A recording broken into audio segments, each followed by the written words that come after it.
Hi family, this is Mo with Moya Body Care and Colon Hydrotherapy, and I am a colon hydrotherapist that practices the art of internal detoxification through the use of colon hydrotherapy, herbs, and natural living. And today's video is all about what should you eat after a colonic or a colon hydrotherapy session, or what should you eat after a cleanse or a fast, and vice versa. So a couple of things that I like to have my clients keep in mind is that you want to keep things super dumb easy. Just keep it easy. So what I always recommend is that you want to eat foods the color of the rainbow. So if the foods on your plate do not look like the colors of the rainbow, you should not be eating it. It should not be on your plate. You shouldn't even be serving it to your enemies. Don't eat it. If it's white and brown in color, you want to omit it from your diet. So we're talking about breads, pasta, cheese, dairy products, rice, all of that. If it's brown and white, you do not want to eat it. You want to eat foods the colors of the rainbow, or if you do eat anything that's brown or white, keep it to the bare minimum. It should not consume over half of your plate, right? So that's the first thing. The second thing is the amount of meat that you have on a plate at one given time. So a lot of times clients will ask me, well, how much meat can I eat? Should I go vegetarian? What should I do about that? Eating healthy does not mean going vegetarian. Eating healthy means eating foods the color of the rainbow. That's what that means. Now, if you choose to go vegetarian, that's completely up to you, but that's not a requirement.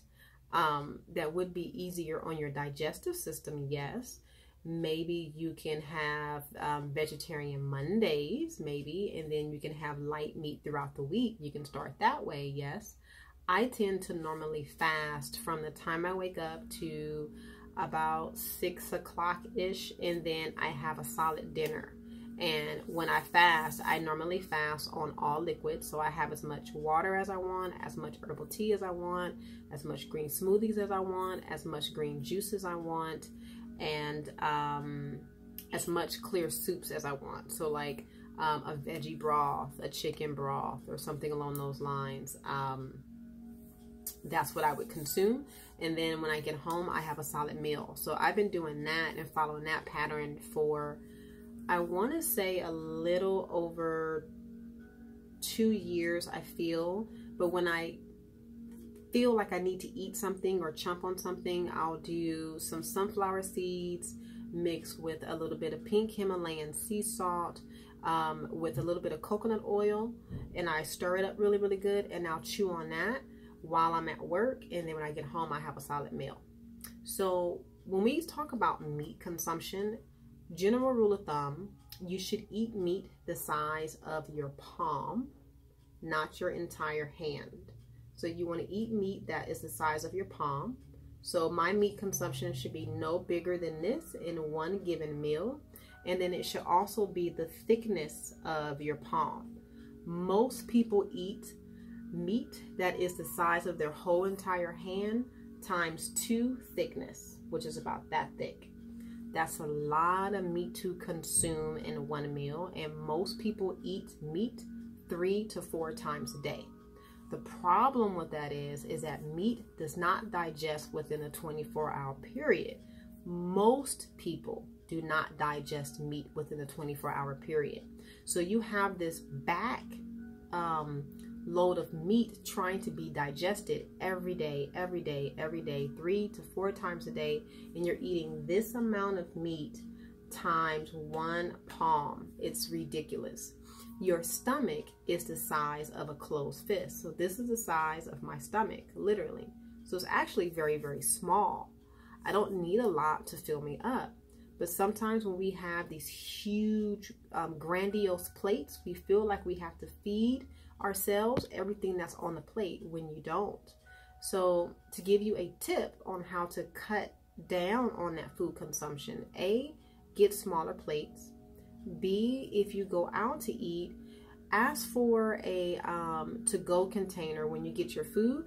Cut your food in half, put half of the food in a to-go container, and then eat the other half while you're there at dinner with your family and friends. And then when you get home, cut it in half again and eat the other half from 2 days from now. You can totally do that. So I hope this video has given you a little bit of insight about what to eat after colonic, or what to eat in general as far as clean eating is concerned. And I'll go over those one more time. You want to eat foods the color of the rainbow. So reds, burgundies, purples, yellows, oranges, greens even. As much green as you consume, green will always equal wellness. So if you can get a lot of greens in your system, that's going to be a plus for your digestive system and your overall health. The second point is that you want to omit or eliminate all foods white or brown in color.